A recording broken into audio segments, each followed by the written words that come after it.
We are back on the Rational Boomer podcast. Hopefully, your day is going well. It is Sunday. We're moving through the weekend.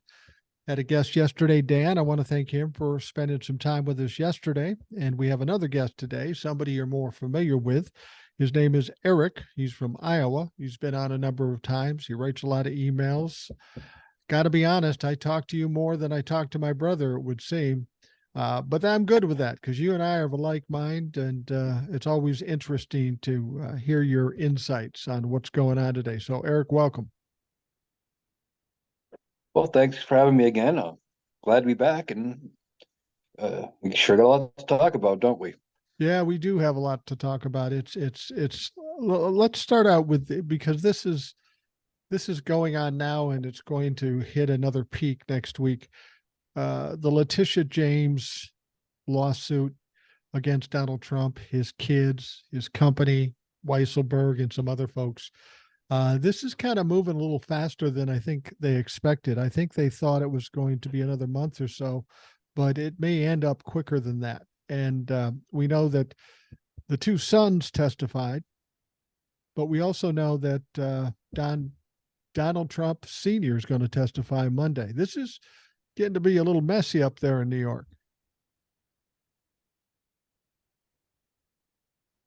Yeah, both Eric and Don Jr., their testimony was downright atrocious. Did not help the case at all. If anything, it set them up to be proven even more guilty in being reckless. And now you're going to have Donald Trump himself on the stand Monday. I will be surprised if he doesn't perjure himself Yeah. Well, some or, people, plead the fifth 500 times. right, that may be the wise thing for him to do. Some people think that it would have been the wise thing for Don Jr. and Eric to do. I've heard some people suggest that some of the things they said might implicate them in some criminal activity, which could cause them to get an indictment some point down the road. Oh, I wouldn't be surprised. I mean, uh, it was the way I understand it. Was it Eric that was saying basically he let all the accountants do all the paperwork? He just signed it. He didn't verify any of the information, and he just put his name on his signature on the paper and called it good, Yeah. or something like that, which uh, shows recklessness. And no businessman worth uh, their money would do that. Nobody would say, "Well, yeah, these numbers are right," without understanding what they're signing. Well, yeah, exactly. And the thing about it is accountants do their job. They count the pennies, they add and subtract the numbers and that sort of thing. But the data has to come from somewhere. I mean, the accountants don't just pull that out of their ass. The data has to come from somewhere. So that would say the people in the company, the Don Juniors and the Eric Trumps, would have had to compile this stuff and then hand it to the accountants. As far as their recklessness, we can always look at what Donald Trump's tried to pull off. He says, yeah, but there was a disclaimer on all my taxes. These might not be right. And he thinks that's going to clear him from lying to the IRS. There's no way Don Jr., Eric, and even Don Sr. didn't have a hand in all these things. We know Donald had to come up with a number that they were made to try to fabricate to fit. So the idea that they said they knew nothing about this is absolutely ridiculous. Oh, it's completely ridiculous. And they got eviscerated on the stand by Letitia James and the attorneys that were in the case. And as it's been described, it's a documents case. Right. They wouldn't ask the question of Donald Jr., Donald Trump Sr., Eric, or whoever if they didn't have a document to back up the question they were asking. Oh, isn't this your signature? Did you sign this form? Well, yes, I signed it. Do you know what it is? Yes, I know what, you know what I mean? Yeah. They're stupid to think that they're just by saying it, they're going to get away with something. Somebody said something about that, and it kind of struck home with me.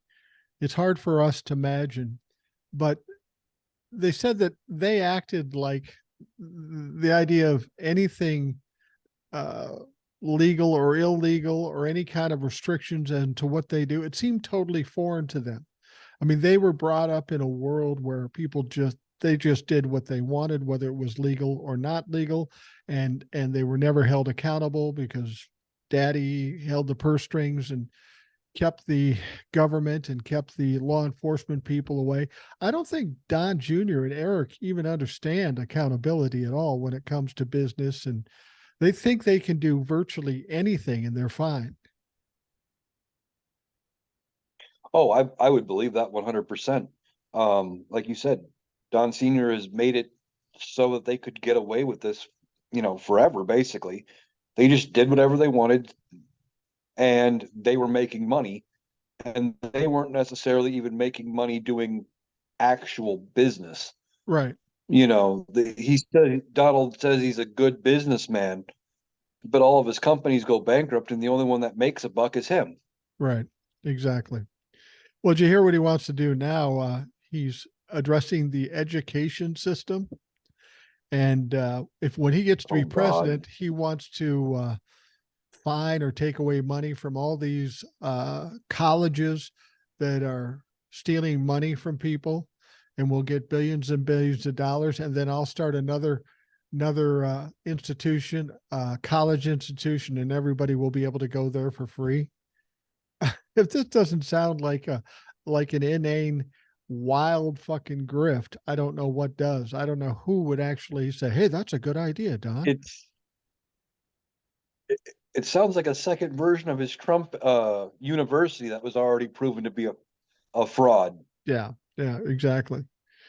Any documentation from that university wouldn't be worth the paper it's printed on. No, hell no. You know, with Don Jr. and Eric Trump testifying last week, it was essentially a joke. Don uh, Don Jr. may have implicated himself in some crimes, and of course, Eric Trump stepped outside the courtroom and proclaimed that he believed they were going to win this one, which is ironic because the decision on guilt has already been made. They are essentially liable for the fraud they committed. They can't win anything here. All that's going to happen is how they're going to decide how badly they're going to get their ass kicked by this judge. So it's really stupid. And I was talking about this on TikTok. I said there's a debate on the internet right now. Who's dumber, Don Jr. or Eric? That's quite an interesting quandary. I don't know how you would come up with an answer to that. I think I gotta say it's probably Eric Trump. I think uh how did Hawk put it? I think he said Don Jr. was being intentionally stupid on the stand. Right. Eric was just stupid. Yeah, from what Like I for Don Jr., I think it's an act. yeah, yeah. Well, I think Don Jr. was trying to play cool and kind of joke around and stuff like that. But obviously Eric was a little triggered. He was feeling the pressure, and it wasn't good for him. He didn't handle it as well as good as Don Jr. And I tried to imagine, Donald Trump Sr., fatherly, sitting down with these two boys after the testimony and hearing about how dumb they both sound, and Donald Trump trying to appease them and try to comfort them. And I imagine him saying, "Now, boys, both of you are equally as stupid, but just in special ways, because they are both dumb." And it's just because it's the way That Donnie raised him. They don't have a realistic view of business at all because it's the Trump version, which is criminal. yeah. And I couldn't see even that scenario coming off because that's too fatherly even for Donald Yeah, Sr. Um, no, they have no idea about business.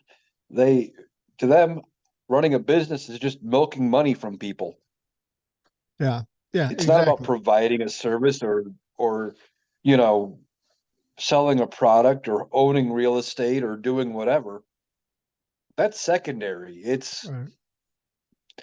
because there was what did I hear? Something about the Trump Hotel in Chicago, I think it was.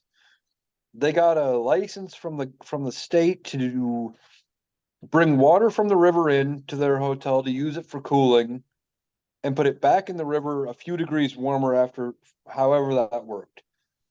And their license had expired and they just never renewed it. Right. And now they're being fined millions of dollars because, They fucked up. they didn't pay for this simple license. Right. Right. Yeah. Yeah, exactly.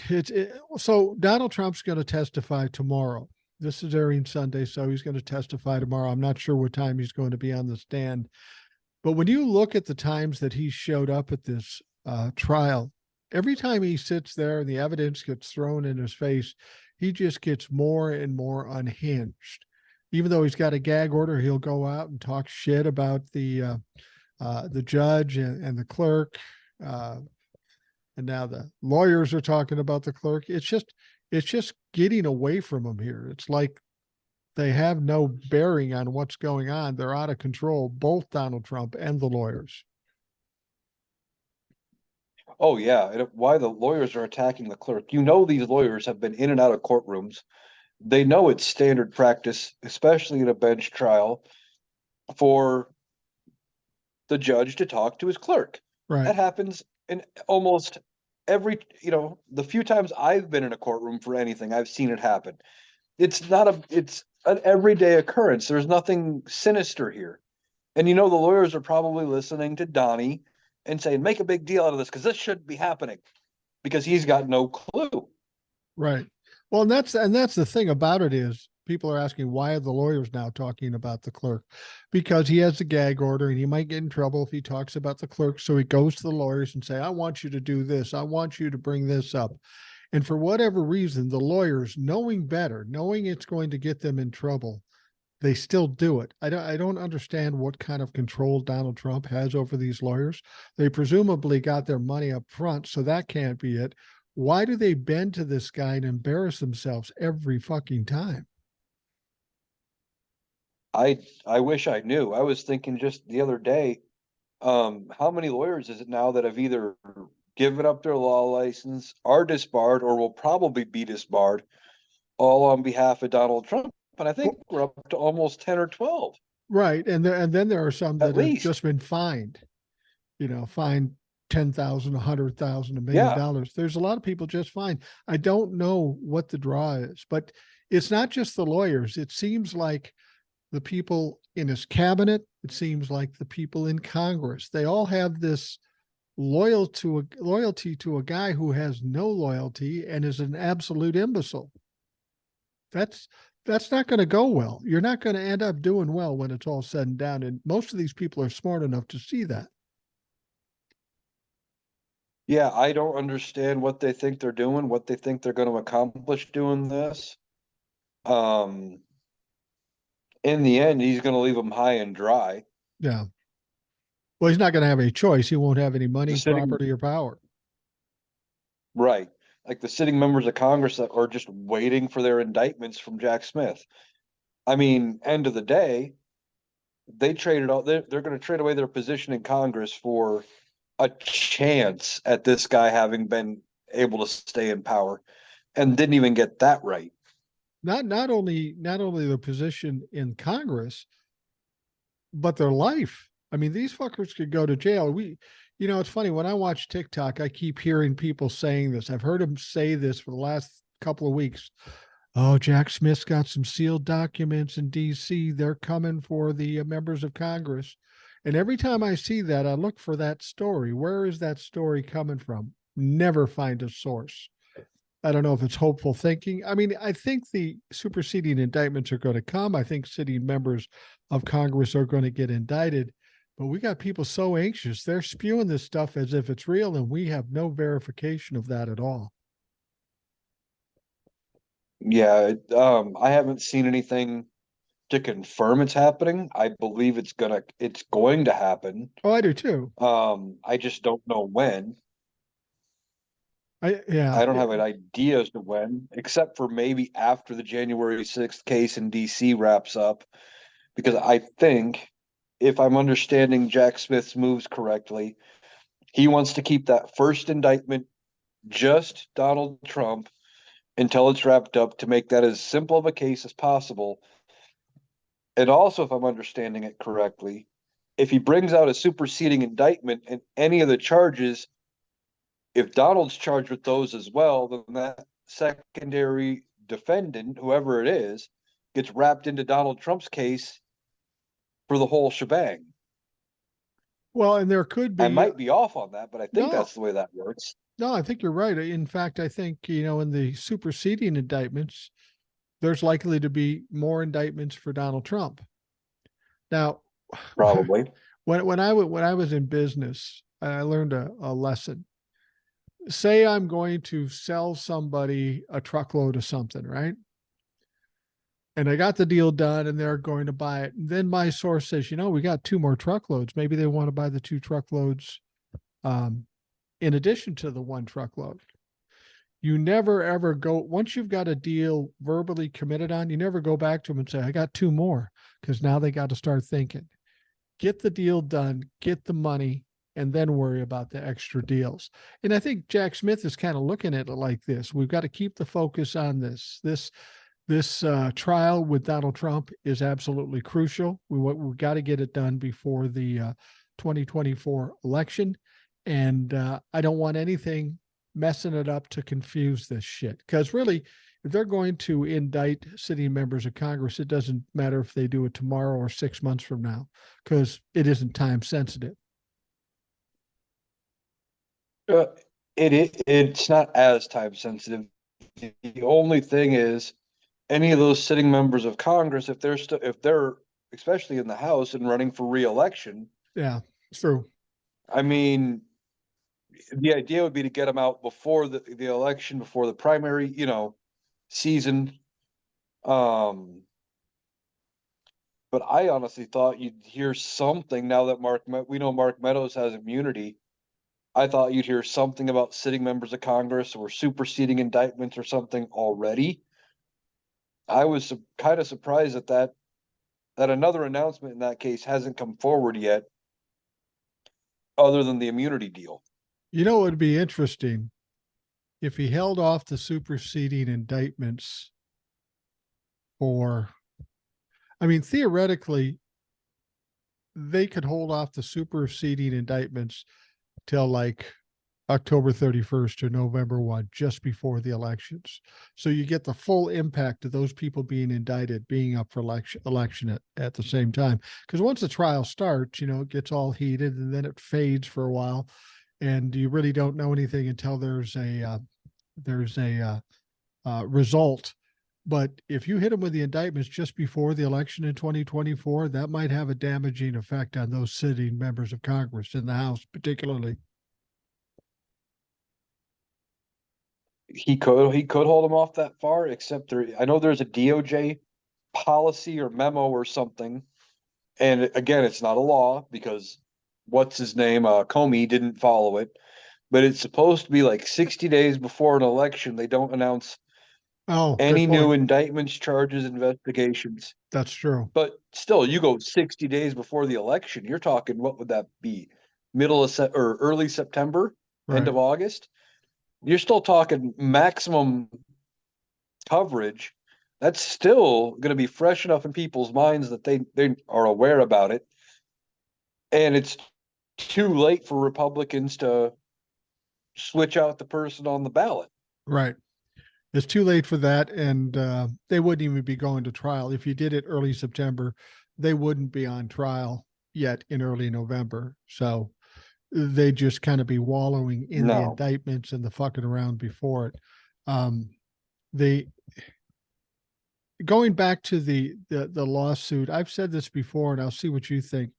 There's criminal cases that could put Donald Trump in jail, and that's conceivable. We still don't know what they're going to do as far as incarcerating him if he's found guilty. I personally think, because of who Donald Trump is, this lawsuit that's going to be over and finished within a month or so, maybe less. That is going to be the most devastating thing to Donald Trump. Maybe not by putting him in jail. It certainly won't do that, but it may implicate his family in possible criminal charges.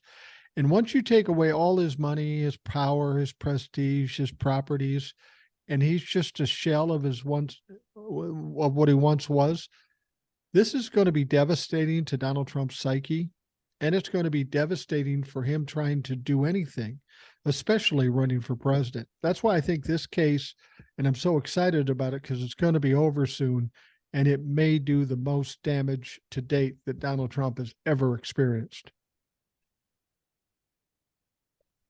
Oh, without a doubt, this is going to be the one that pretty much puts him almost completely away. Because once he starts losing properties, once he starts losing money, he's not going to have the money for these high price attorneys. Uh, the grift is already not working, Right. not nearly to the levels that it used to be.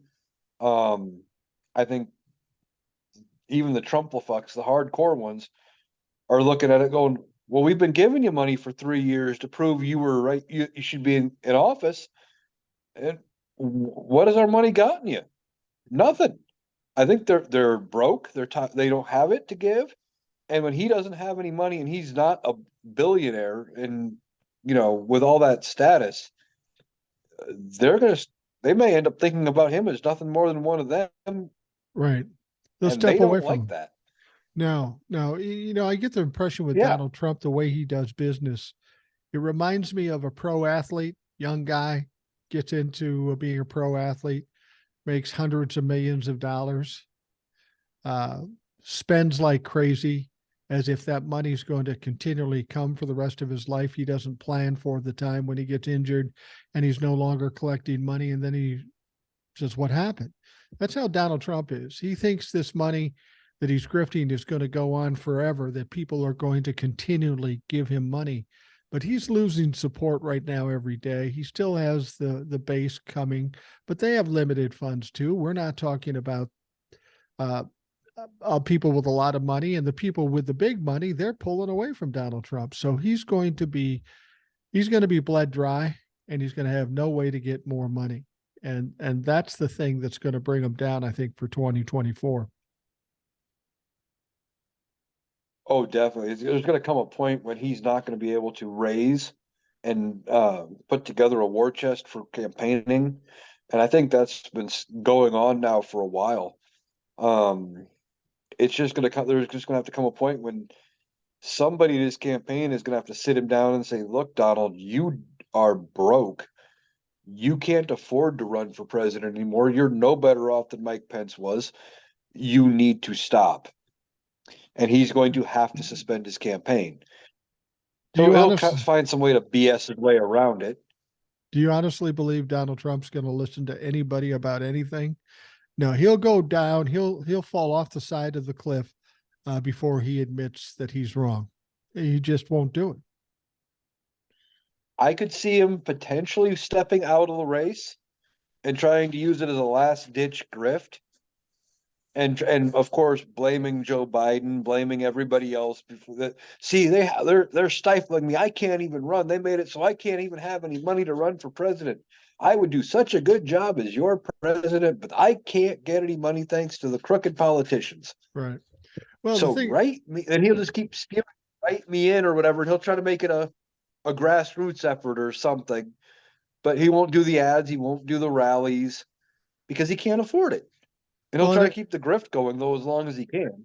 and if he wants to be like a third party candidate or a write-in candidate, great, because it ain't going to hurt the Democrats. It's going to hurt the Republicans, that's where the Republicans are. He's got this lead in the primaries.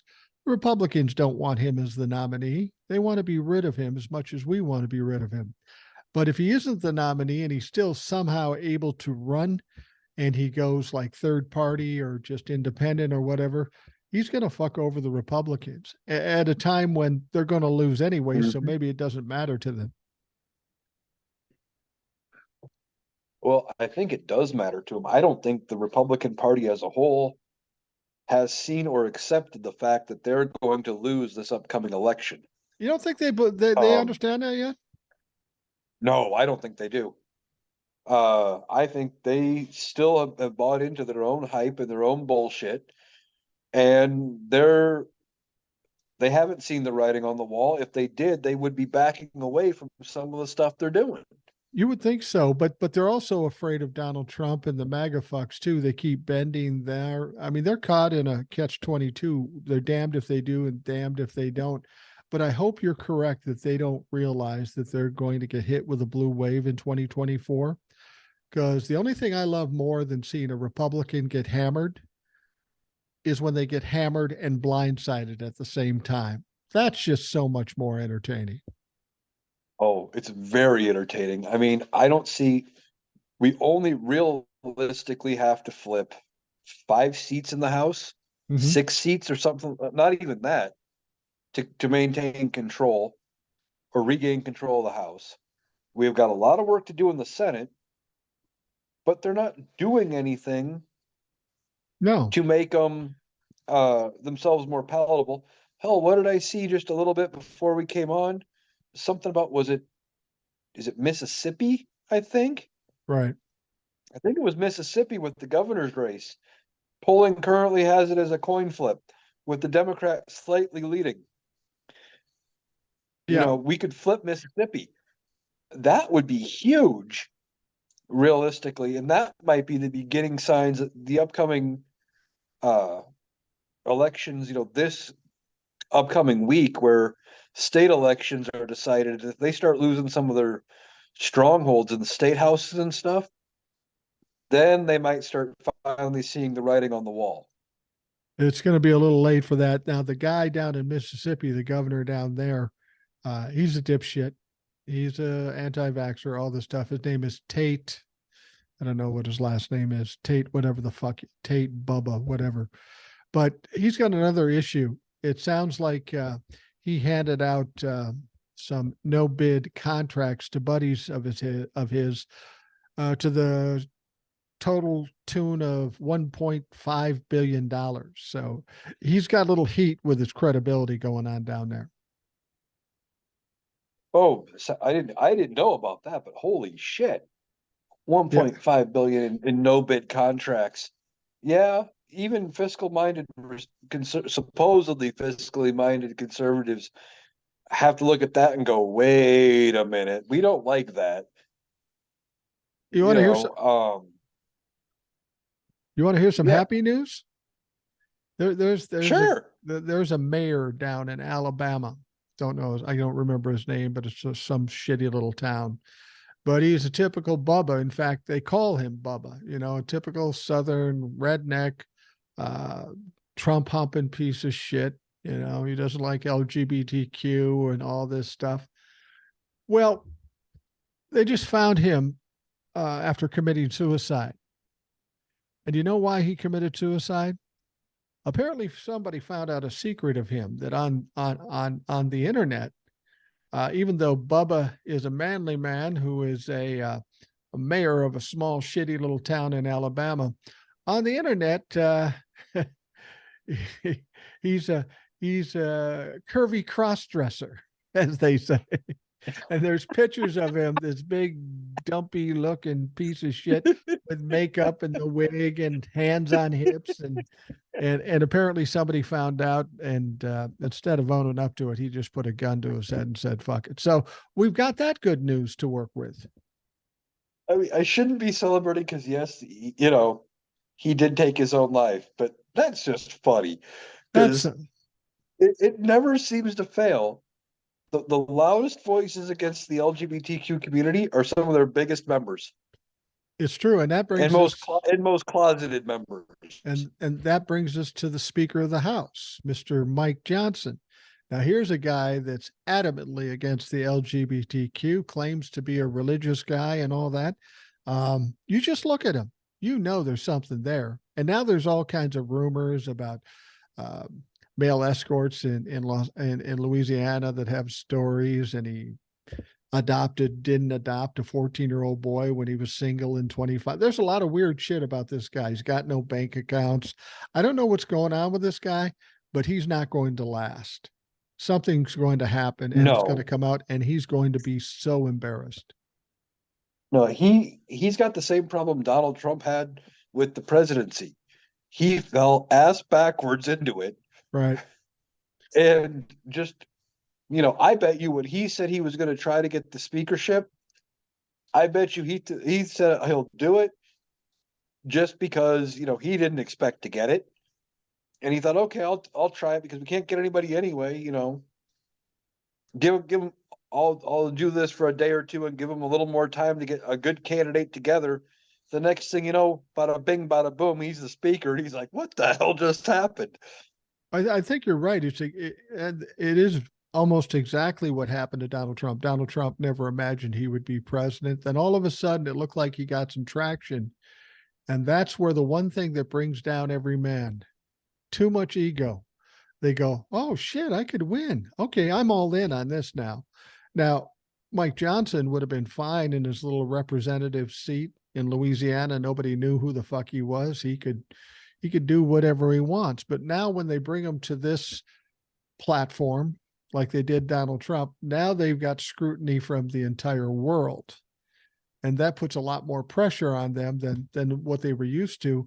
And they think they're going to get away with this shit. But I can tell you right now with Mike Johnson, there are media people all over this country, all over this world, digging every dirty fucking corner he's got. And they're going to find something. I guarantee you they're going to find something. Oh, I guarantee it. There's no doubt in my mind. There's something going on with that guy. I mean, granted, I've had times in my life where I haven't had a bank account. Okay, but I don't make 100 and some thousand dollars a year like a sitting member of Congress does. Right, right. How does he go making 100 and almost 50,000 or whatever it is for a sitting member of Congress and no bank account? I doubt they cut him a check. Well, and And where does he cash it? the thing about it is I think people look at the wrong part of this. They go, oh, he doesn't have any money. He doesn't have a bank account. It doesn't reach his threshold. I don't believe that for a minute. To me, this seems like a conscious effort to cover something bigger up. It's not that he doesn't have money in my mind or that he just can't get a bank account.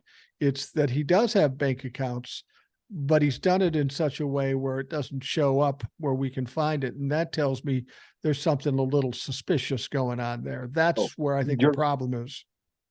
you're probably right. I was just saying, like, logically, the fact that he doesn't have one doesn't compute. No, it doesn't. Not making that kind of money, working those kind of job, or as a sitting member of Congress, it doesn't make sense that he doesn't have a bank account. You're probably right. He's set it up in some sort of a way that it's uh under the radar. Well, his wife has that company, and I have a feeling they might find some things there. Where they're running everything through the company, and there might be some shady shit going on there. It's just, it looks his wife looks like she's directly from the Stepford Wives or the Handmaid's Tale, and he is just an absolute freak. I mean, if I met him, I would feel uneasy. Just his look. He seems slimy to me, and I don't know. Maybe I'm just too judgmental, but I see him and I think something's wrong here. Something's definitely wrong here. Yeah, from the little bit I've seen of the guy, I trust him about as far as I could throw him. Yeah. Um, Something's up with him, I don't know what we'll find, what skeletons will be in his closet.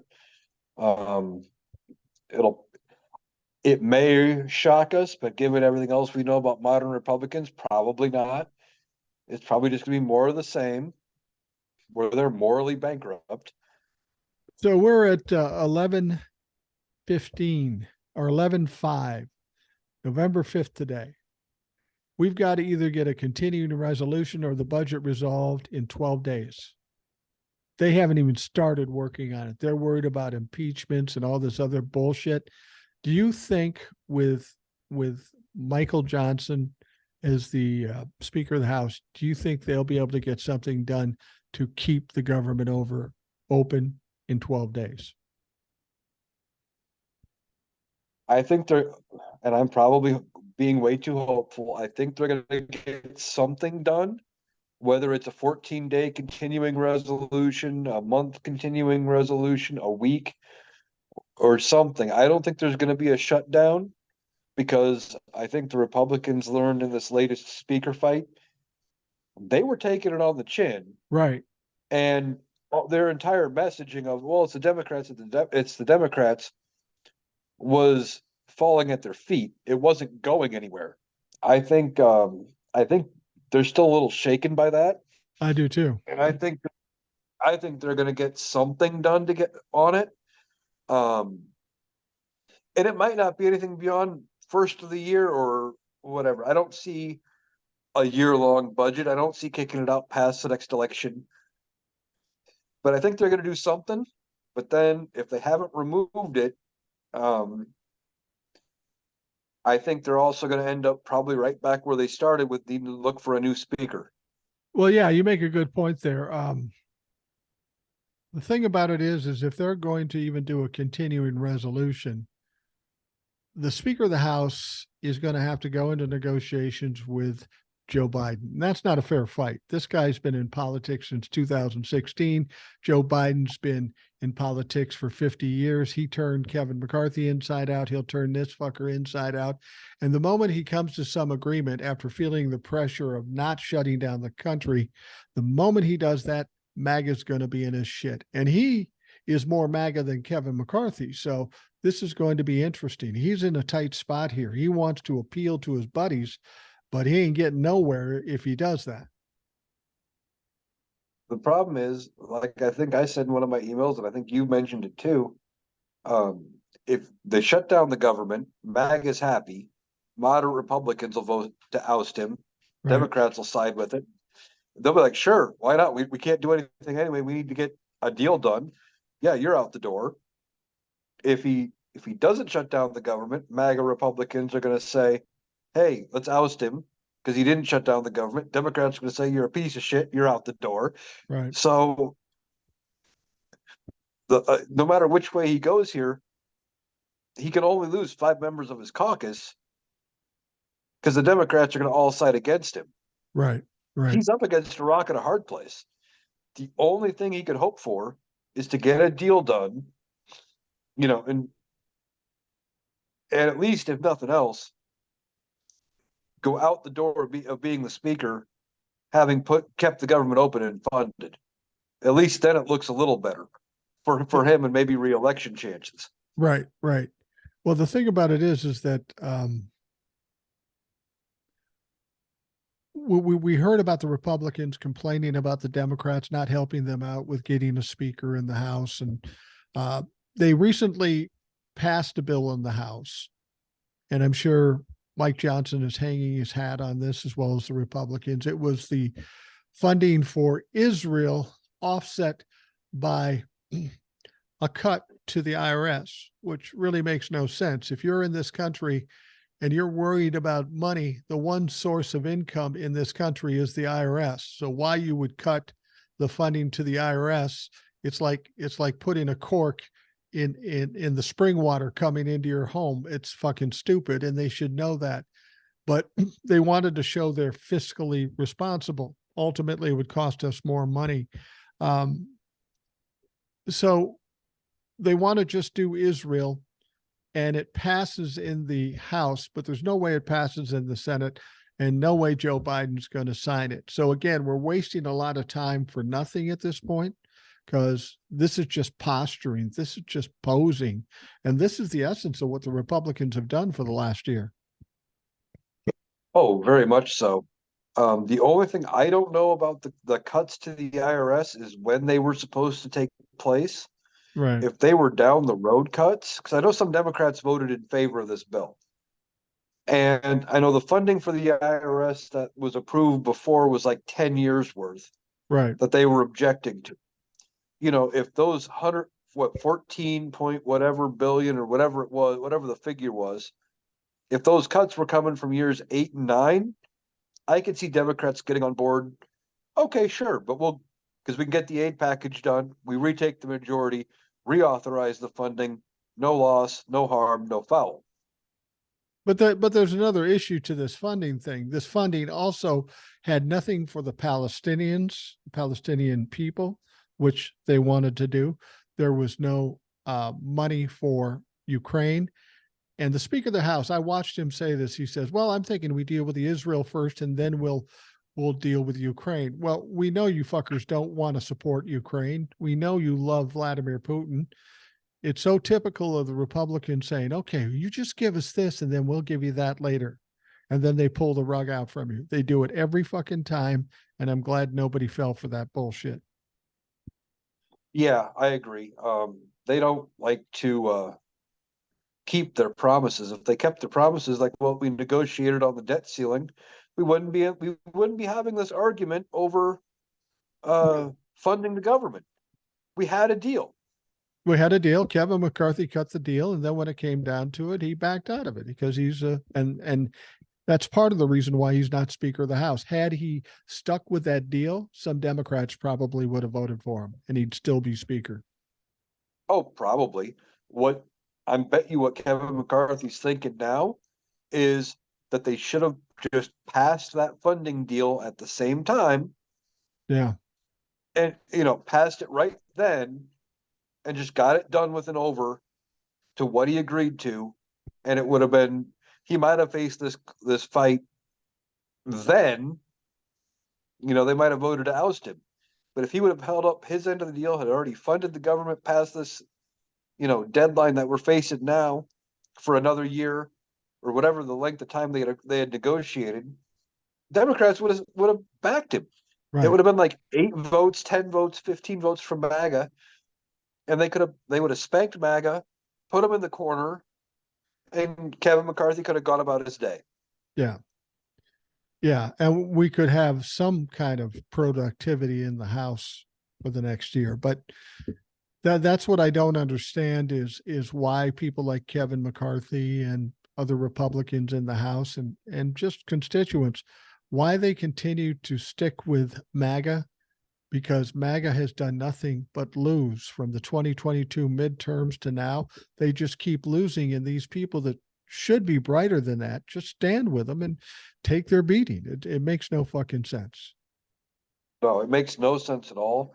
The only thing I can think of is that they're seeing the moderate numbers constantly declining as people are leaving the party, getting fed up with their antics or what have you. And the only group that's staying about the same and staying consistent is MAGA. So they're thinking that they're that's the only messaging that's landing and keeping voters. Right. Well, and if they're in their mind thinking with these moderates leaving that we can fill those spots with MAGA, I think they're fooling themselves. I think most people have had it with MAGA. I think they might even be looking at getting those particular positions flipped to a Democrat. That could seriously happen. And then their gamble takes a shit on them. And then they're finally eradicated or done with.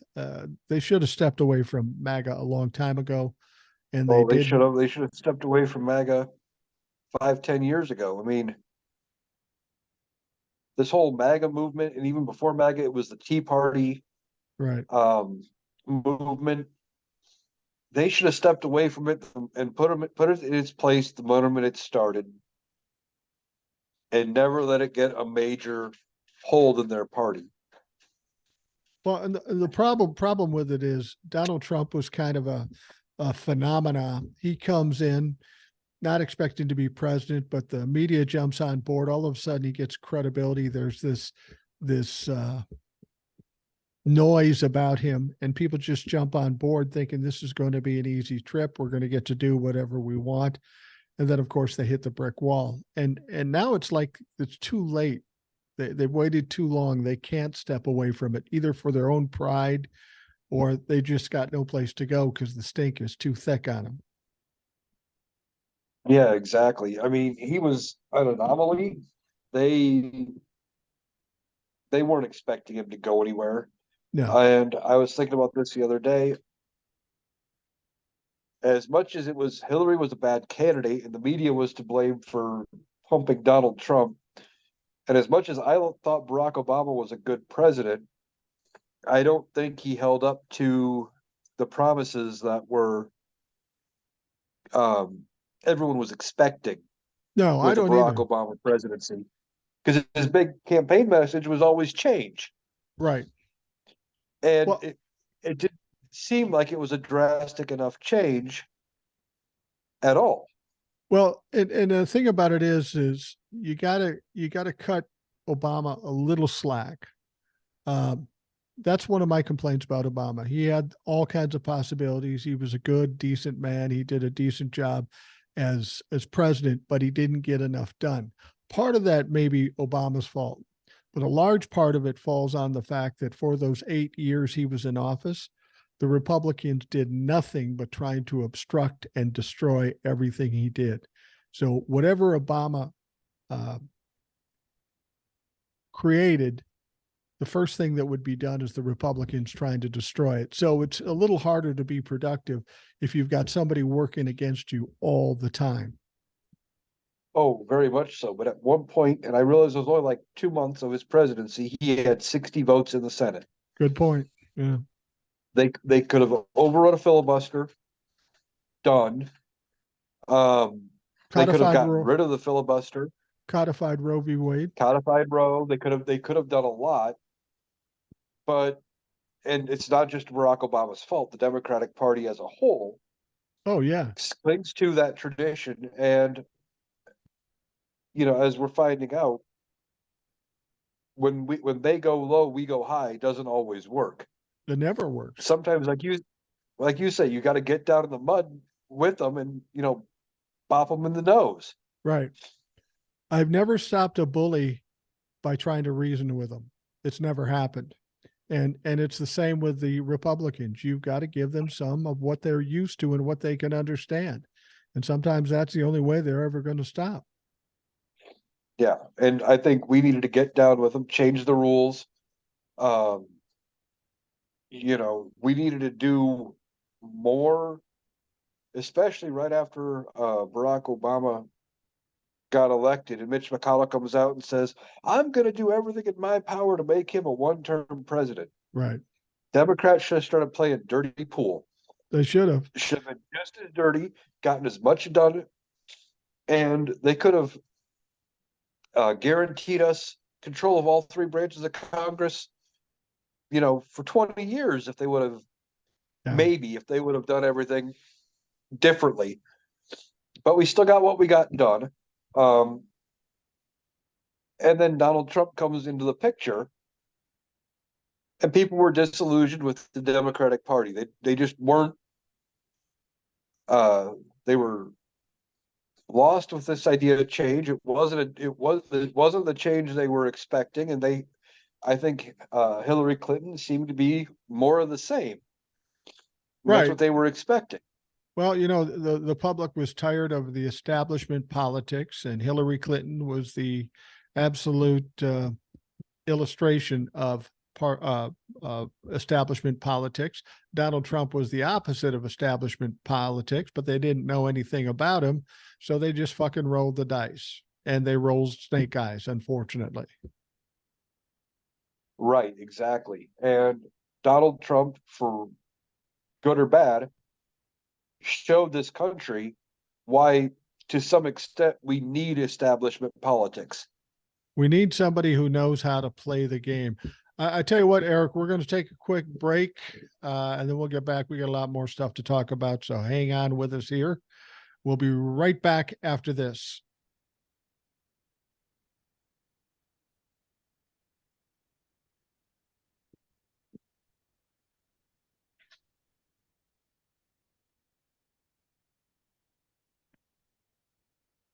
We are back on the Rational Boomer podcast. We have a guest on the show today, Eric. He's from Iowa. He's a regular guest. He's a regular emailer, and we're talking about all the things that are, I don't know, a little fucked up in this country, but I think we're headed the right direction. So that's good. You brought up something, Eric, about the YouTube part of the podcast. Now, I'd always done just the audio. People had asked me to do the video part of it and why. Mostly you're just looking at this face, and I don't know how that's fucking helpful at all. But I do post the podcast on YouTube as well. And if you're watching it, that's where you're watching it. but you had a couple of interesting experiences with the video version of the podcast. Why don't you tell us about that? Well, I recently my schedule changed, so as I'm doing other things around, I'll put the TV on, I'll put the YouTube podcast up, and let's do it so my phone's free and I can do other things with that. But I noticed the ads that I'm getting right before your podcast are almost exclusively Republican political ads. Wow. And um, I just happened to notice one the other day it was an attack ad against DeSantis, and I don't remember the message about why DeSantis was bad, but it came out with Democrats want to make Puerto Rico the 51st state and add two more Democratic senators uh, to the Senate, and how bad that would be. They were using that to attack DeSantis. To me, adding another state sounds like a good thing. Yeah. I mean, Puerto Rico has been a territory for what, almost 100, or for over 100 years. Right. It should already be a state. I would say so. Um, you know, I think all of our territories should be granted statehood. Um, why do we need territories that aren't full states anymore? This isn't, we're not expanding to the West Coast like we used to or whatever. No. We've had these territories in some cases 50 to 100 years. Right. Let's do something with them or cut them loose. Absolutely. Well, I just find it interesting that you will, on the YouTube podcast, there's probably a ad that starts out that's skippable. And I find it weird that they would be Republican ads. You wonder if someone specifically picked out this podcast to put a Republican ad on, or is it just all coincidental? That I don't know. I've only tried it on one device. So I Okay. don't know if it happens to be that device specifically that's getting the Republican ads. That's I might weird. have to check it out and see if it pops up anywhere else. But um, yeah, it's just weird that I was seeing Republican ads. It makes me laugh Yeah. because they're bashing each other, and I'm like, and I'm going to watch a podcast where we're bashing all of you. It's kind of like it's it's it's kind of like if we did a show about veganism and the lead-in commercial would be beef. It's what's for dinner. That would be makes no fucking sense. Why would you do that?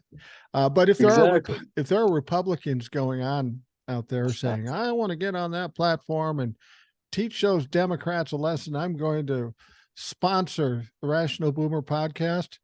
Fuck you. We'll take your money because nobody's listening to your shit. Exactly.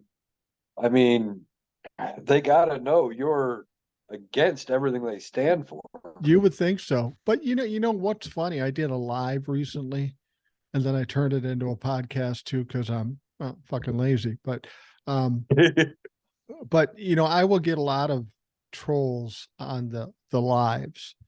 Not so much on my regular TikToks because I blocked them all, but apparently that blocking doesn't account for the lives. And they will come on and they'll start spewing their shit, trying to argue with people in the comments. And I'm convinced the reason that is if you go look at all those people that do that, and you look at their accounts, they've got 100 followers or maybe 1,000 followers. They've got no followers.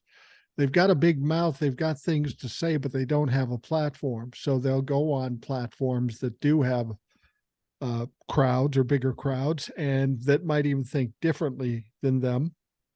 And they think they're doing something by going on those platforms, spewing stupid shit. And unfortunately, that's all that happens is they prove their stupidity because they have no point of view. They have no basis in facts. They just spew bullshit. And it gets tiring, but it's starting to ease up now. You're not seeing as many of those trolls as I once did, which is promising.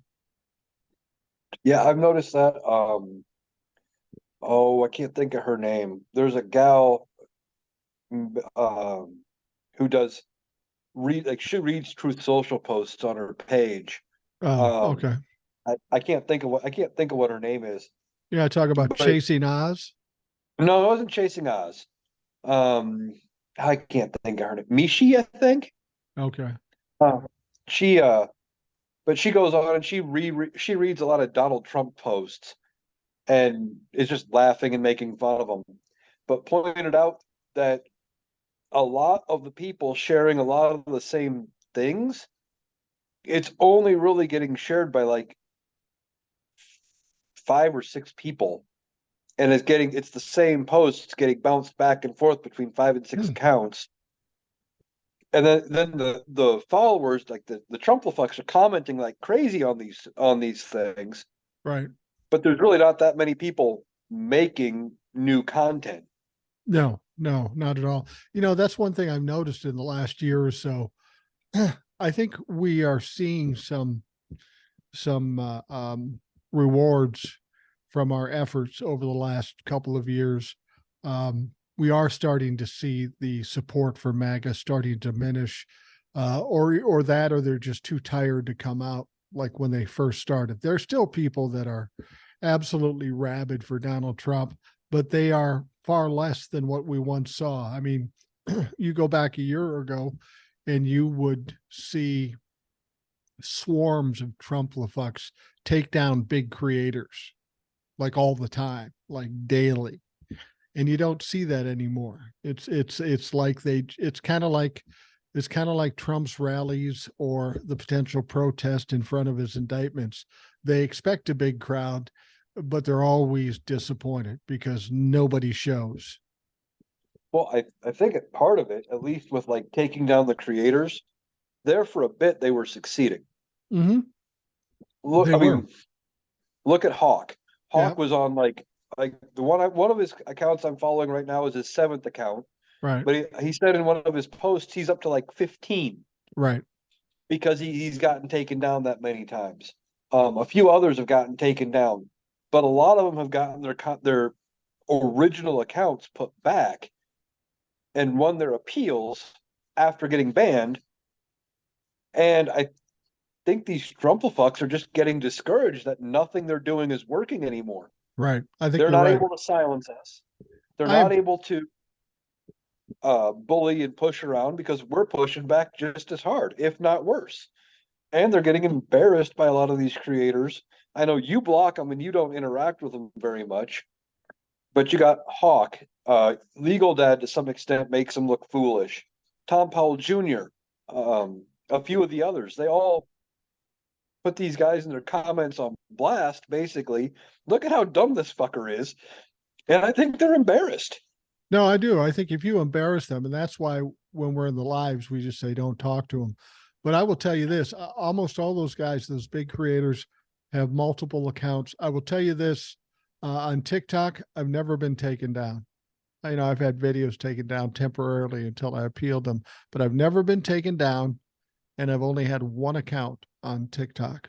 I've never had more than one account, and I think it's due to what I was doing as far as blocking. I also think that, if I was like Tom Power or Hawk or something like that, if I didn't block all the Trumplafucks, I'd have a lot more followers than I have too. But that doesn't really matter. I'd rather have a safe and stable platform as opposed to being in flux or being at risk because you're pissing off some pouty little bitch.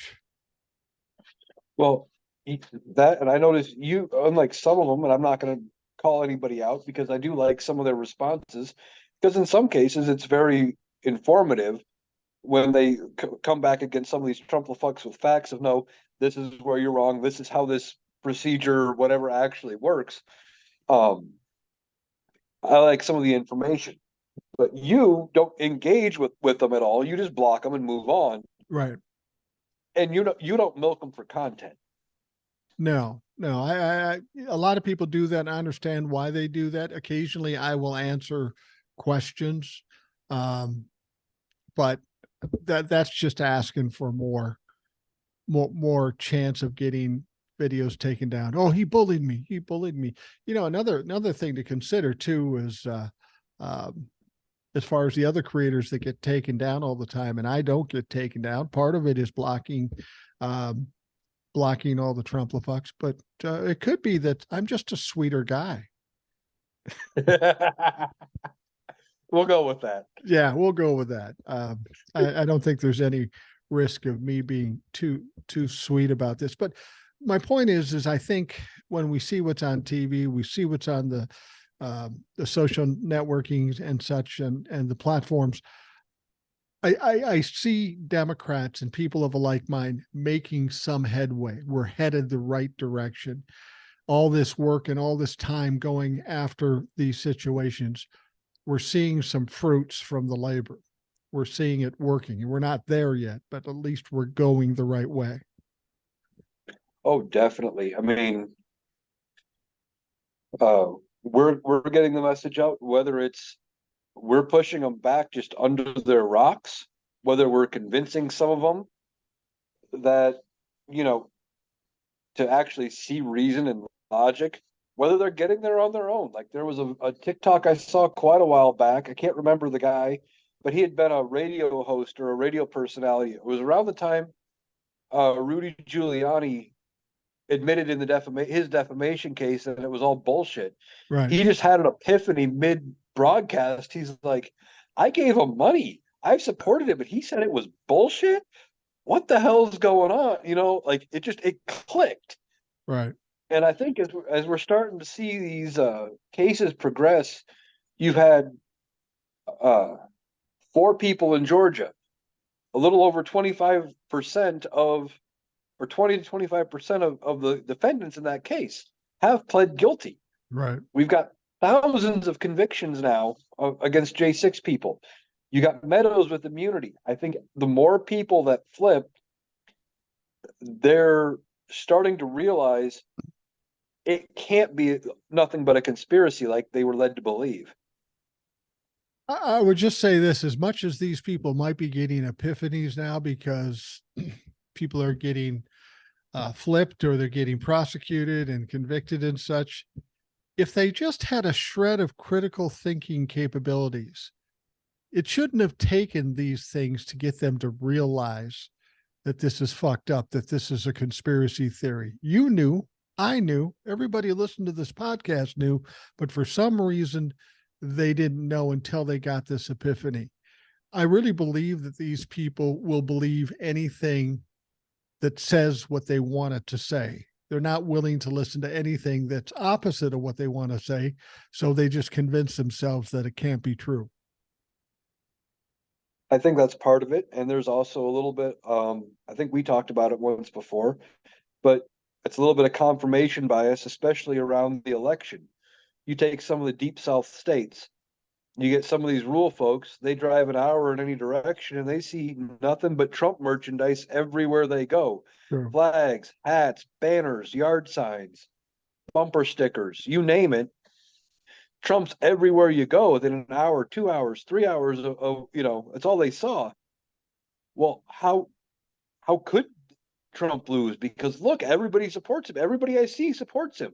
Yeah.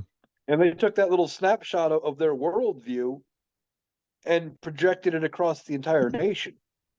True. True. And I've said this before too. Assuming the Democrats win in 2024 in the House, the Senate, the presidency, I think a lot of people are under the impression that as soon as that happens, boom, everything changes, everything's normal. We've dug ourselves a pretty good hole here. We've created quite a mess by allowing the Republicans to do what they've done. It's going to take a while to come back from this. We first need to get the power to do it, and then it's going to take some time because government never moves quickly. No, you're right. The other thing is, like you said, even when the Democrats have complete control of everything, you can't let off the gas. No, you can't. We have to keep holding them to account, no different than what, you know, we would hold the Republicans to. Absolutely. If you and I are right and come January of next year or of 2025, we have all three or both chambers of the House and the Senate, and we have the presidency, and they can get even if it's a slim majority all the way around, we can get some shit done. And 6 months to a year go by, and Roe v. Wade isn't codified. We haven't looked at the Supreme Court. We haven't done anything about the tax plan. We haven't done, and nothing's changed. We got to start calling them out and saying, hey, get off your ass. I agree. People have said that to me. Well, what if Biden wins and we get the House and the Senate? You're not going to have anything to talk about. Uh, you should have more confidence in me finding something to bitch about, because I'm fully capable, and I'm not absolute. We've got a dumpster fire in the Republicans, but we've got some problems on the Democratic side too. If the Republicans are completely eradicated from the situation, I'm still going to be pushing things like you said, because there have been plenty of opportunities for Democrats to get things done, like codifying Roe v. Wade and all this other stuff, and they didn't do it because they didn't feel the pressure to have to do it. They could have codified Roe v. Wade when they had a chance with Obama, but they thought, yeah, we're doing pretty good here. We don't need to fuck with that. That's never going to be a problem. And then, of course, it becomes a problem. So I think our job as a people is to put pressure on politicians. We want to get Republicans out, but the pressure has to continue. They have to know that we care, and there'll be consequences if they fucking ignore us. Oh, definitely. And I think uh, the loudest voices are going to be Gen Z, and as they come up, Gen Alpha. Yeah. They're even my generation, and I'm at the very beginnings of the millennials. Um, we are disgruntled. We're pissed off. Things suck all the way around, and we want things to change. We got to do something about healthcare. We got to do something about the income gap. Not just inflation. Just your Education. straight education, your buying power. They did the math compared to what things were in like the 70s. Your buying power is way less than what you could in the 70s, and you're making way more. Oh, yeah. I mean, just take a look at education.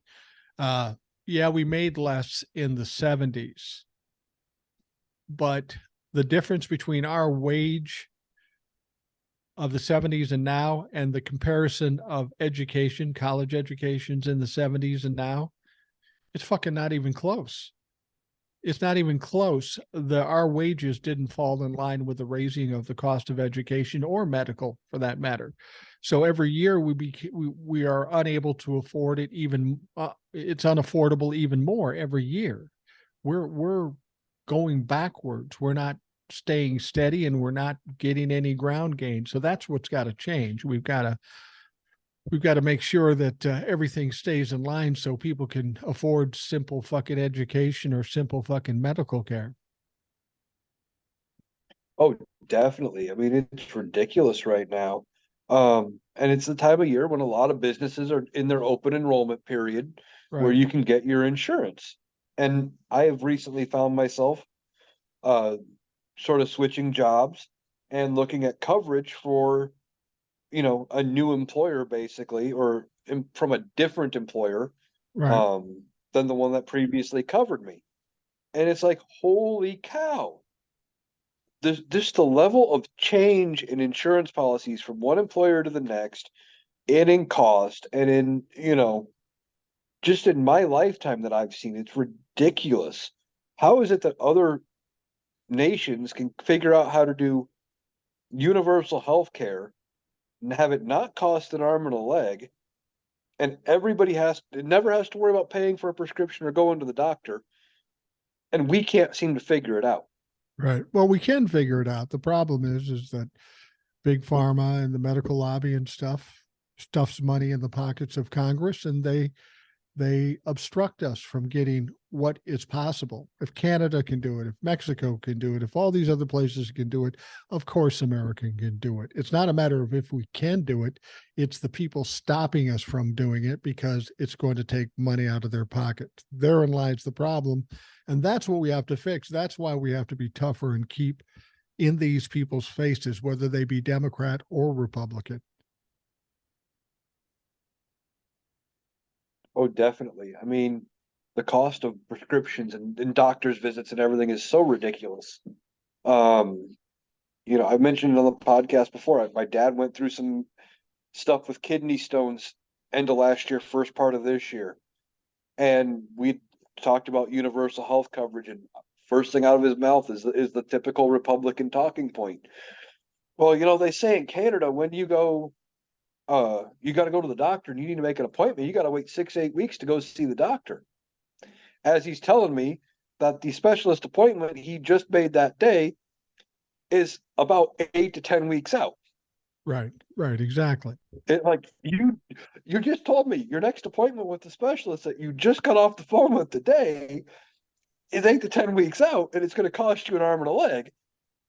But that's your complaint about going to universal coverage, is that you're going to have to wait 8 to 6 weeks to see, or 6 to 8 weeks to see the doctor. And what's the difference? Yeah, exactly. So you want the same thing, but you want to pay an arm and a leg. I It's don't get it. Well, you got to give it to the Republicans. Their messaging has been on point. Either they're so good at messaging or people are so stupid because they keep pitching this stuff and people keep parroting what they're saying, but what they're receiving and what they're realizing is totally the opposite. I don't know where the disconnect is. Why, if someone tells you something and it proves to be wrong, why do you still stick with that? I don't get it. I don't know. I know the Republicans are very good about preying on fear. Yeah, Um, you know, like the 6 to 8 week wait on seeing a specialist. Oh, well, you're gonna have to wait to see your doctor. And they make it sound like such a fearful thing. And when you're really gonna need to see a doctor, you're not gonna be able to go see one. Well, you listen to anybody from Canada, yeah, it's 6 to 8 weeks for specialists. yeah, If you got something going on and you need to see your primary doctor, you're getting to see your primary doctor. It's not a thing, but right, they've stoked that fear. It's just like the southern border. I guarantee you, probably coming up, well, maybe not this election, but this time next year, you're going to start hearing migrant caravans coming up through South America. You're going to start hearing about, million people flooding for our southern border, or whatever the ridiculous number they come up with. right, You're going to hear about it. Day after the election, you won't hear a word about it again. It'll be magically gone. right, exactly. But it'll Well, be a bit. They do it every 2 to 4 years. They push the southern border. They push the fear of this mysterious caravan of people that they know is coming. But they got to go through like 12 countries before they get here. How do you know for sure we're the final target? right, exactly. Well, the thing about it is you bring up a good point about Republicans, and I have to lump the media in on this too. Apparently, they make bank with fear. They make people afraid. That's how the Republicans win. And of course, the media likes to fuel the fires by making you afraid. And there's a story going around that particularly pisses me off. It's people coming out and saying that, oh, Joe Biden's losing votes. He could lose in 2024 because of his stance and who he's siding with in the Israeli Hamas war. And that's absolute bullshit. It's absolute bullshit. Because my question to anybody saying, well, I'm mad at Joe Biden about standing with Israel, so I'm not going to vote for him. Well, who are you going to vote for then? The guy who tried to overturn an election, undermine democracy, and overthrow the country? That's your play? That's where you're going to take your fucking vote? And then you hear today that the Republicans that in these people's minds are more compassionate toward the Palestinians, these people introduce a bill yesterday to expel any Palestinians in this country that aren't permanent residents. So, really, you're not going to vote for Joe Biden? You're going to vote for these fucks? I doubt it. I don't think that's going to happen, but the media will keep playing it because people get sucked into it and get scared.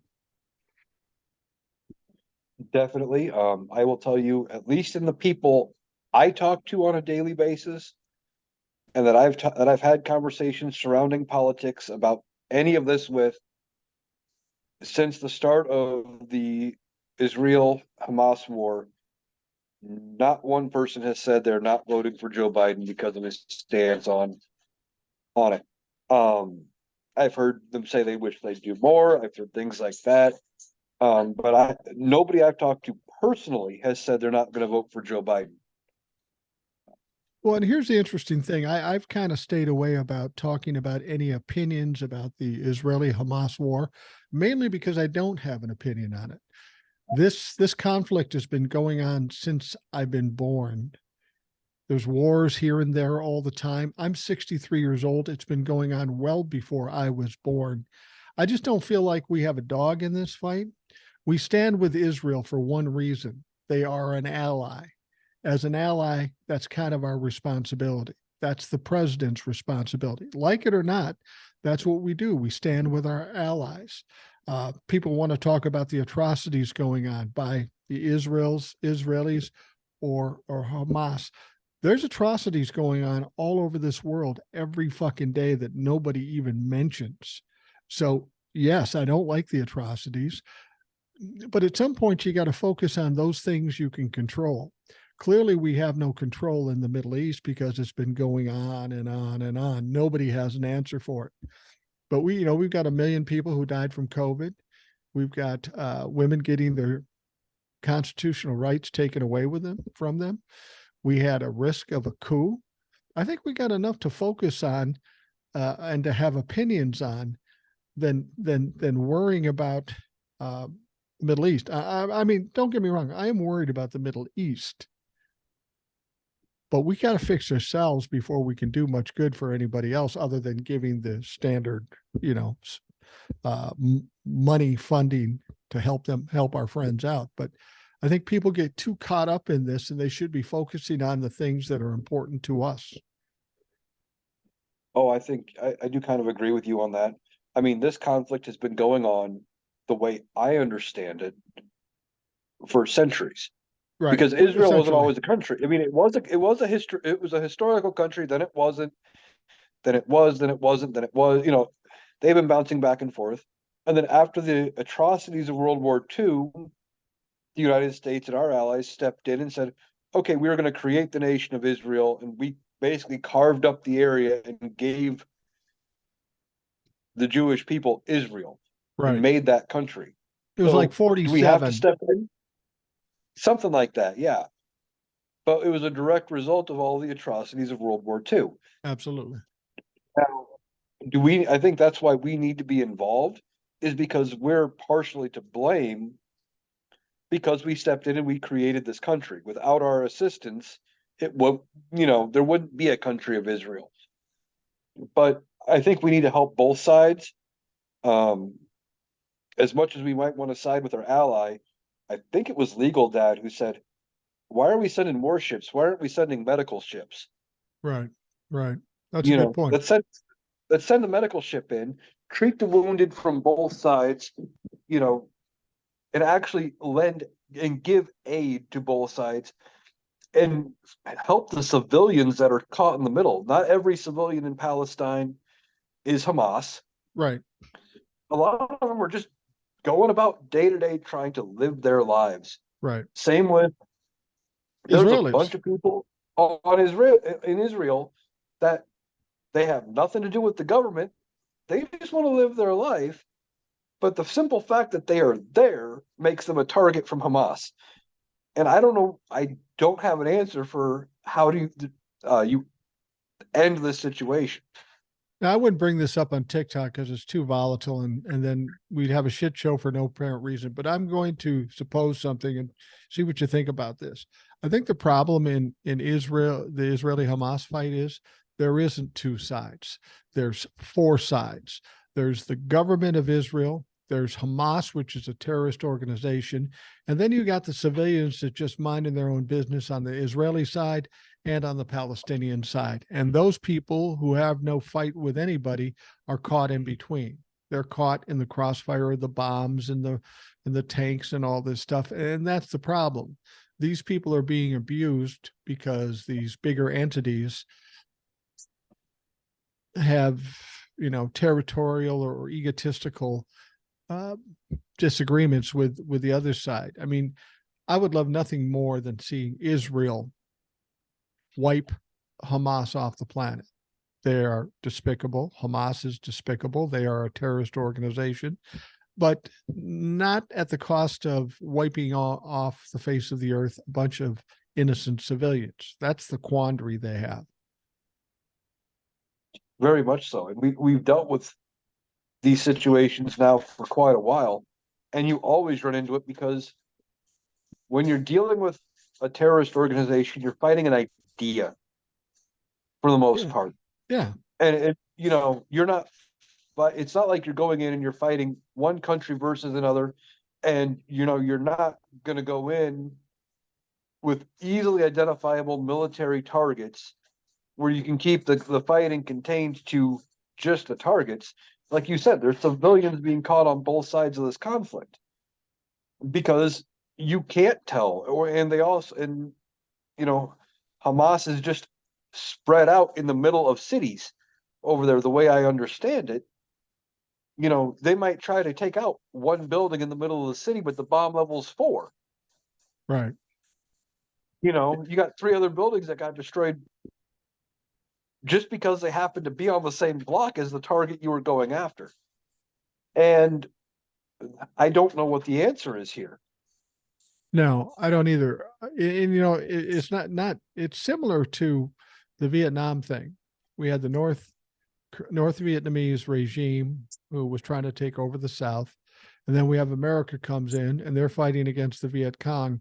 But there's a lot of people on the South side, on the North side, didn't even see themselves on any particular side. They're just poor people, peasants that are trying to live their lives. And a lot of those people got killed because of these bigger egos going after one another. That's always the way war seems to be. It has nothing to do with the people.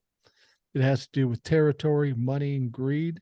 And there's always people caught in the middle that end up dying pointlessly. Yeah, I agree. I mean, even look at the Russia-Ukraine war. Yeah, You exactly. got Good Russia example. is laying claim to a parcel of land. You have Ukraine saying no, that land is ours. The people in the middle, like especially in Crimea, I believe if you ask them, they'd say no, we want to be part of Ukraine, and no one's listening to them. Right. And now you're fighting over this land area, and you got 2 armies going at it, and cities getting destroyed, bridges and infrastructure getting destroyed, all in the name of a pissing contest Exactly. because nobody, the 2 bigger entities are putting, Ukraine's defending its own interest in trying to defend those people, but still, their people are getting caught in the middle, and there's Well, no reason for it. you would think there would be somebody that would look at the profit and loss or the benefits and loss.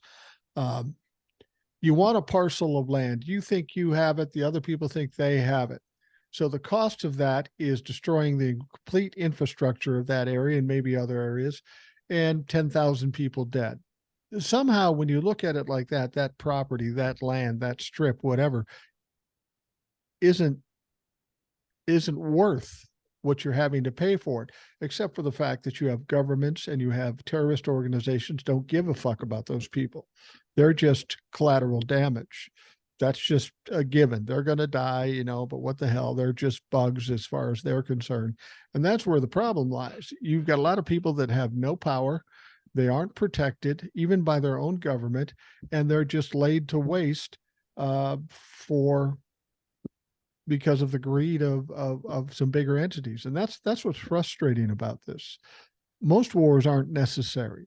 They should be able to be negotiated out if you're dealing with adults, but they always go to arms and wars first off. And that's the one thing that's got to stop in this world. There's just it never works out well. The end of a war is never great for anybody. No, the only people that war serves is the military industrial complex, the contractors that Right. have to rebuild, industry that gets funding to help pay for the reconstruction or to pay for the machinery of war. Those are the only things that win in a war, realistically. Now, you have obviously there are certain wars where like World War II, where we were fighting against somebody like Hitler with his extreme evil views. Maybe that's slightly different. You're stopping, That is different. you Yeah. know, you're stopping a major thing. But a lot of the wars, the only people that win are the money people behind it. Well, a good idea, a good example of that is the war in Afghanistan. Hell, Yeah. halfway through that, most people in this country didn't even know there was a war in Afghanistan. And if they did know it was there, they didn't know why it was there, what we were accomplishing. And the government made no effort to try to explain it. Right. We were there for over 20 years. And if you actually look at what was accomplished over there, aside from us eventually getting Osama bin Laden, simple fact is nothing was accomplished. In fact, I think our presence there actually made it worse. Definitely. I mean, if you look at what happened in Vietnam, we were there for whatever time we were there. We ended up bolting the fuck out of there, and North Korea took over. Same thing in Afghanistan. We go down there for 20 years. We decide to get out. Taliban takes over, or Al Qaeda takes over. We accomplished nothing. We fixed nothing, but we spent a lot of money and made a lot of money for the military industrial complex. You're absolutely right about that. I mean, somebody's got to take a look at that and say, why are we fucking doing this? You would think brighter minds would say, well, we did it in Vietnam, we did it in Afghanistan, it didn't work. Probably don't want to do that again, but you know they will. Oh, very much so. At least in in Vietnam, I don't. I think we were brought in as part of the UN. I know we were in Korea. I know we were in Desert Storm. It was police actions or whatever you want to call it. Yeah. But yeah, the only people that made money is the military industrial complex, and we lost a lot of good American lives to accomplish nothing. And yeah, I think the younger generation is going to look at this and go, "What the hell?" Yeah. Just like those that were teenagers, had just become 18 toward the end of Vietnam, looked at it and said, "Hey, we got to change this." They ended the draft. They passed the 18-year-olds can vote amendment. They changed some things in this country because of what they saw around them. I think uh, some of the younger people that are now 18, 20, and even some of the millennials who were over there and who knew we were fighting for 20 years Right. are going to look at it and say, "Hey, we got to stop this. We got to change some things." And I think they're starting to realize that it doesn't work. No. Well, after the Vietnam, they ended the draft, right? But I do. 1978, yeah, they ended it. But in 78, I was 18 years old and I was made to fill out a draft card and send it in just in case, which makes you nervous after having gone through all we did with Vietnam. Wouldn't be crazy to think we'd get back into one of those fucking things. But, even as a young man then, I couldn't imagine why I would have wanted to go to Vietnam. It wouldn't have been about cowardice. It would have been, why are we going there risking our lives for nothing like we did in Afghanistan? I think a lot more people died in Vietnam than in Afghanistan. It was a different kind of war.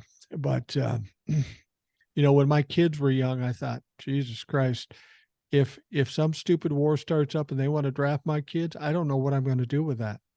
I'm probably not going to let that happen. I don't know. We'd be doing this show from Nova Scotia. Well, I know when I turned 18 in early 2001, I had to fill out a selective service card. Right. I think And I everybody thought does. there's no way it's going to happen. You know, we hadn't had a draft at that point in 25 years or whatever it had been. And I'm like, it's a formality. I was told, don't worry about it. It's a formality. And then September 2001 happens. Yeah. In the back of my head, You're going, after oh, the fuck. shock and everything else wore off, in the back of my head, I was thinking, oh shit, am I going to get drafted? then I thought about it and I'm like, I'm an overweight 18-year-old, probably couldn't pass the physical. I'm probably fine. But I thought about it. And Well, you now I had, hear they just changed the rules and they said, should there ever need to be a draft, anybody can get drafted. It used to be only men. Now they said anybody.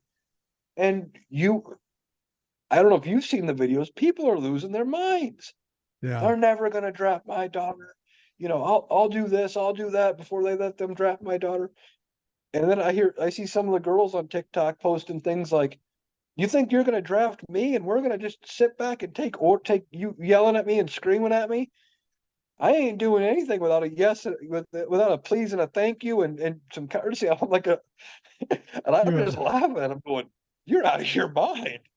I saw something on TikTok that kind of, I don't think it was a joke. I think it was serious. But this young girl was on TikTok and somebody duetted it because it was so fucked up. And this girl's like 18 years old. She got a full-time job, and she was on TikTok complaining, I had to work fucking 8 hours and I got to do that every day and I only get 2 breaks. That's bullshit. We should not be having, I mean, it was like somebody pulled a trick on her. I don't know that some people understand what it takes to uh, earn a living, have a career, and pay your bills. I think we do have some people that are maybe a little less than. I tell you this, Eric. I had this situation, and I felt bad because this is all my fault.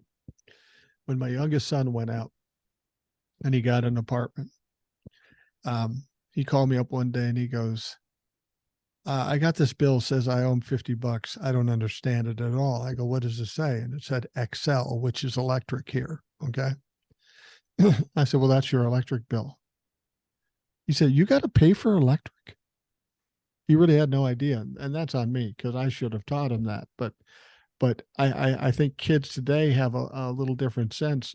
Uh, they're, everybody wants to be an influencer, work when they want to work, and not get a real job. But unfortunately, in the real world, you got to get a real job now and again, and they're going to expect a lot of shit out of you. And you know as well as I do, even if you're settled on having a career, you work for some assholes, you work with some stupid people.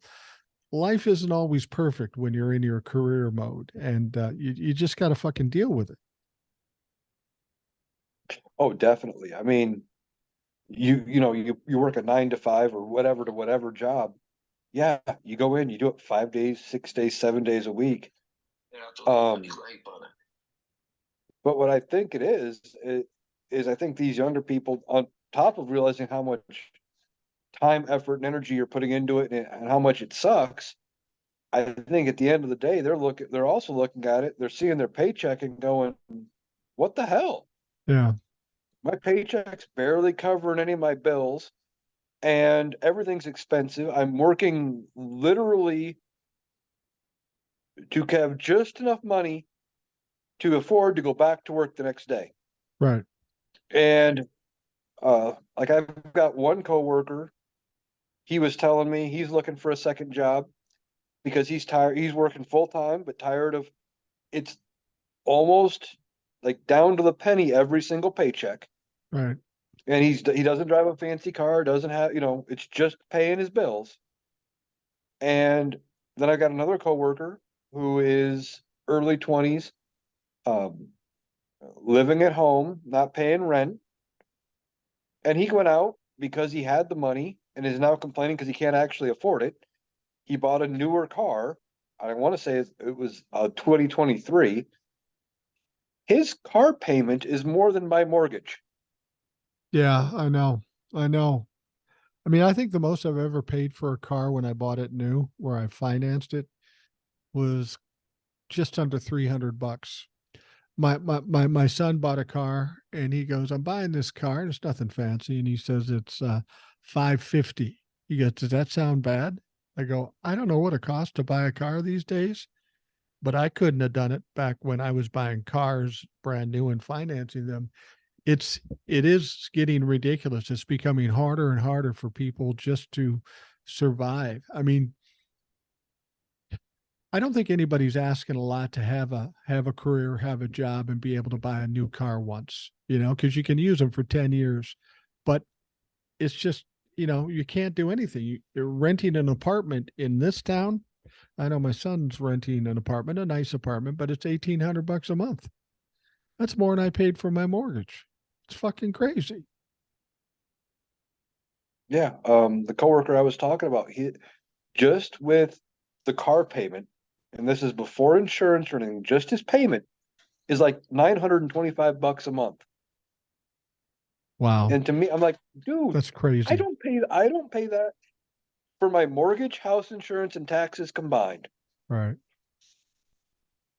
Yeah, there's no And it's car like, worth that.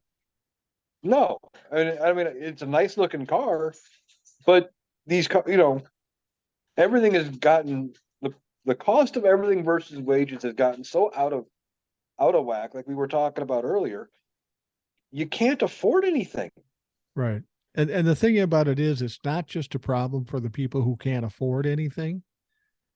The country as a whole and our government should be looking at this. The more and more people can't afford to buy things, that's going to that's going to tank our economy. It's like what I've said about the student loans.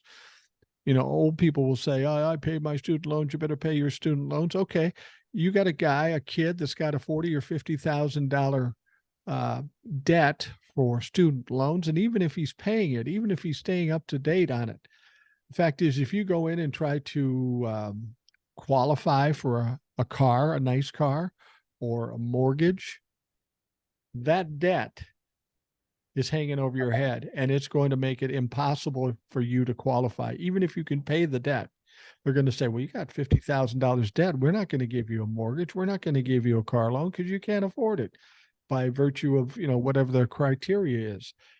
We're hurting ourselves by making things unaffordable. Once they become too unaffordable, nobody buys anything, and then the economy sucks. And then that's when the rich people start screaming because they can't grift us anymore because we don't have anything. Well, yeah, exactly. When I bought my house, I was a student. I had been working on getting my degree.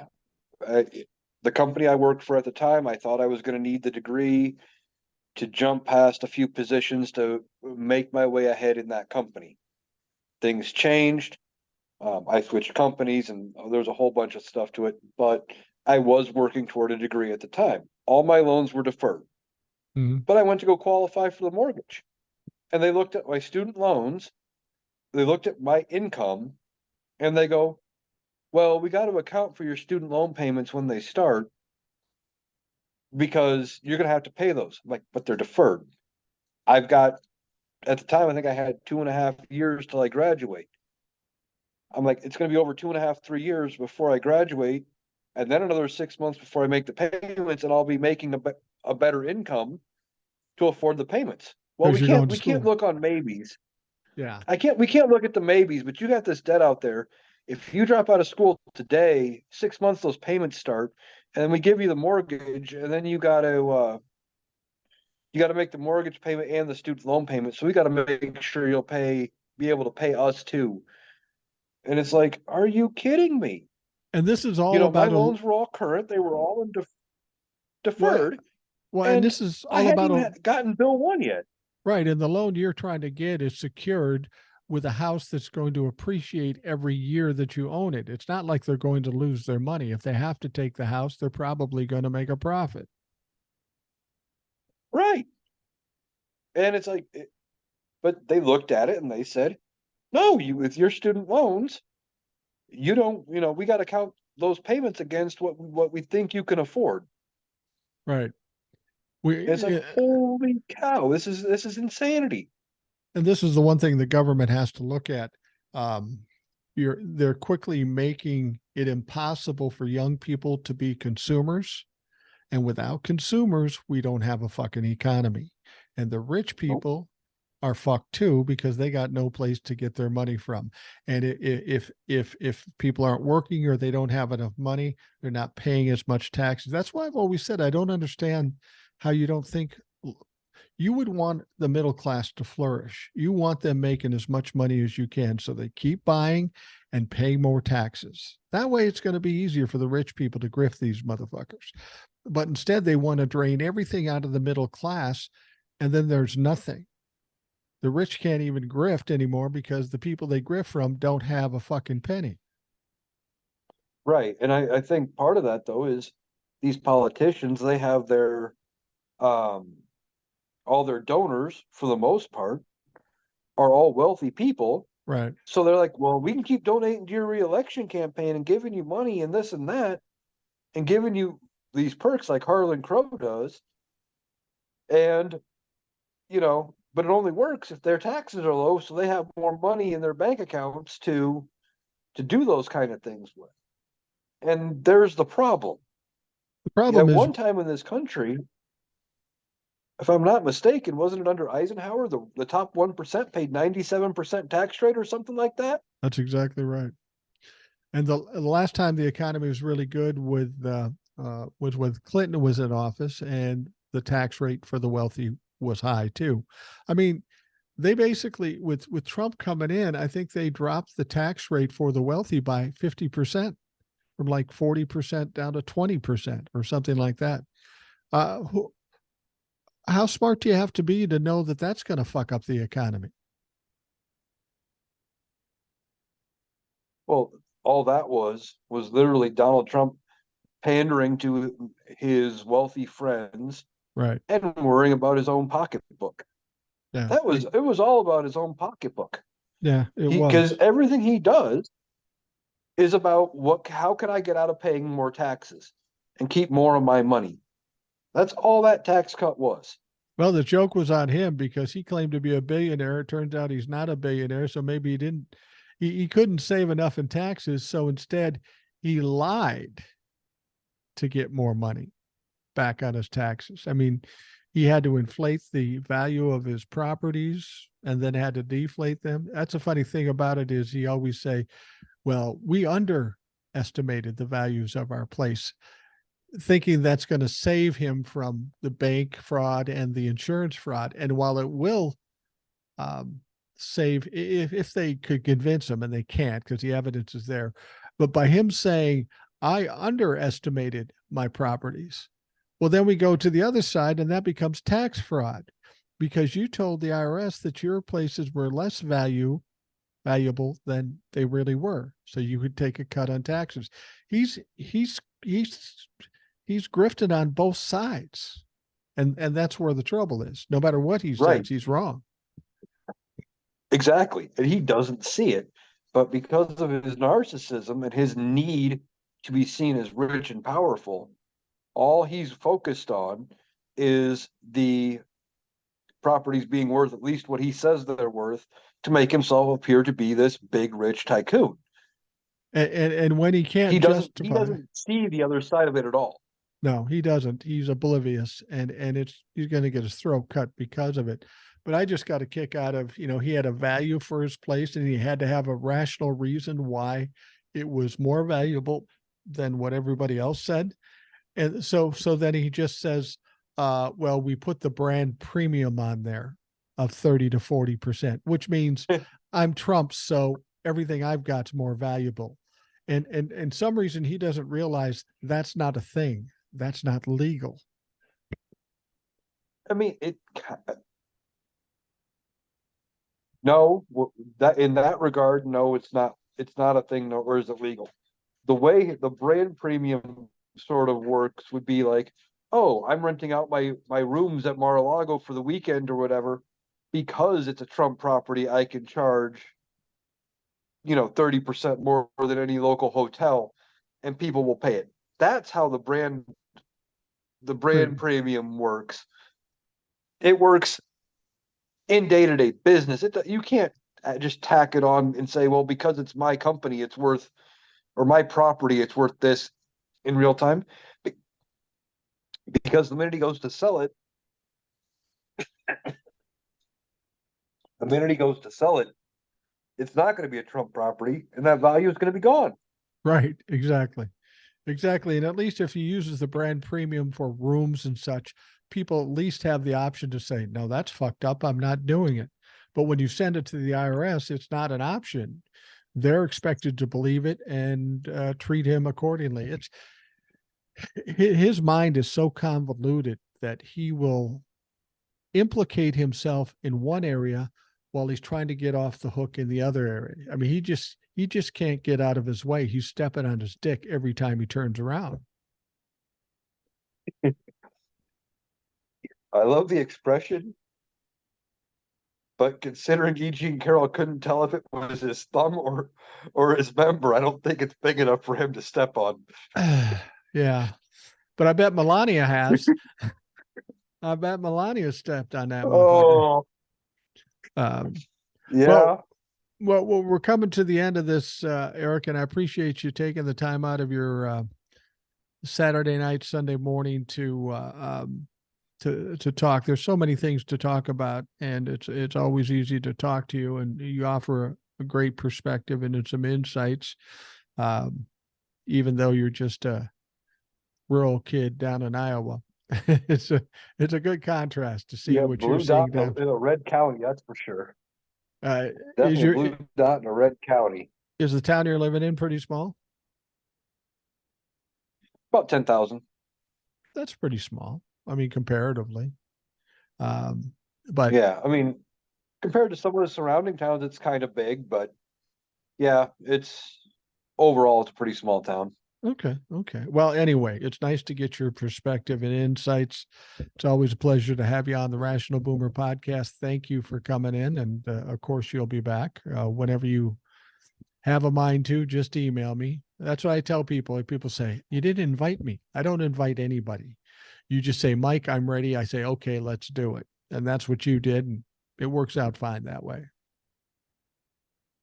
Well, thanks again for having me. I'm sure I'll be back on sometime soon. Absolutely. Those of you listening, I want to thank you for taking the time out of your day to listen. I hope you have a great day, and we will talk to you again tomorrow.